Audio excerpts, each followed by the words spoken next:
इतकं छान तयार होऊन कोणी कपडे वाळायला घालतं का? पण मला घालावे लागलेत. याचं कारण तुम्हाला माहिती आहे का? माझ्या छोट्या जावईचा हुकूम, की ताई तुम्ही वरती चाललेला आहात तर ही कपड्यांची बादली न्या आणि कपडे वाळायला घाला.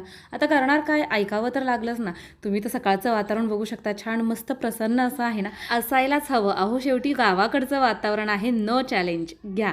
आता मी इथं रेसिपी करायला आलते म्हटल्यानंतर तुम्हाला प्रश्न पडेल आज हिनं काय केलं, तर इथं मी केलेली आहे भाजणीची चकली. आणि या चकलीची जी भाजणी आहे ती आपण ऑनलाईन सगळीकडे देत आहोत अगदी कमीत कमी किमतीमध्ये आणि तीही फ्री शिपिंगमध्ये. मी जेव्हा रेसिपी करत होते ना, तर इथं मी मिशोवरून 2 ऑनलाईन कुरिअर ऑर्डर केले होते, तर ते आले होते. आणि असा काही बॉक्स आला की आपण लहान असू देत नाही तर मोठे असू देत, आपल्याला ते उघडल्याशिवाय कंट्रोल होतं का? तर इथं घ्या, हे मी दिवाळीसाठी ऑर्डर केलेलं आहे. म्हटलं पूजा हे केल्यानंतर अशा पद्धतीचं काही असेल ना तर छान वाटतं.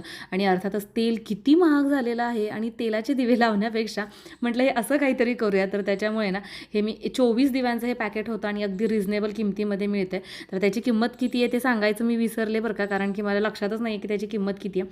तर इथे तुम्ही बघू शकता अशा पद्धतीचं जर आपण डेकोरेट केलं तर छानच दिसणार आहे. कसं वाटते कमेंट करून नक्की सांगा. आणि हे दोन्ही प्रोडक्ट मला काहीतरी वाटते 100-100 अशा रेंजमधले आहेत. चला हे सगळं पाहून झालं, ओपन करून झालं आणि मी खाली आले, कपडे चेंज केले. आणि इथे तुम्ही बघू शकता, बाप रे हे काय आहे? एवढं सगळं बेसन पीठ काय आहे याच्यामध्ये? रवा, तांदूळ, साखर, गरा कशासाठी? कमेंट करून सांगा. घरात आहे ना जेवढा पसारा, जेवढा राडा आणि जेवढी गजबज असेल ना, आपल्याला वैताग येतो. आणि लहान मुलांना ना ते भारीच वाटतं. राणा खूप मस्त एन्जॉय करतोय, ह्या पोत्यावरून त्या पोत्यावर, त्या पोत्यावरून ह्या पोत्यावर. आणि इथे काय आम्हाला जायचं करमाळ्याला, त्यासाठी तयार होतोय, पण सईचं खेळणं काही संपत नाही आहे. आणि फायनली आम्ही आवरलेलं आहे गाडीमध्ये. राणा सगळ्यात अगोदर बसला, त्यांनी पहिली सीट पकडली आणि मागे मला आणि सईला बसवलं.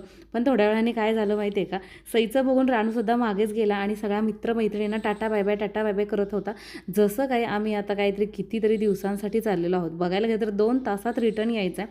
आणि इथे तुम्ही बघू शकता, आता आम्ही निघालो तेव्हा थोडासा उजेड होता, पण नंतर आम्हाला निघता करता आणखीन उशीर झाला आणि अंधार पडलेला आहे. रानू आलाय बाबांच्या दुकानी. आम्ही एवढ्या रात्रीचं करमाळ्यामध्ये का आलो, कशासाठी आलो हे पाहण्यासाठी तुम्हाला याच्या पुढचा व्लॉग बघावा लागेल. तोपर्यंत बाय.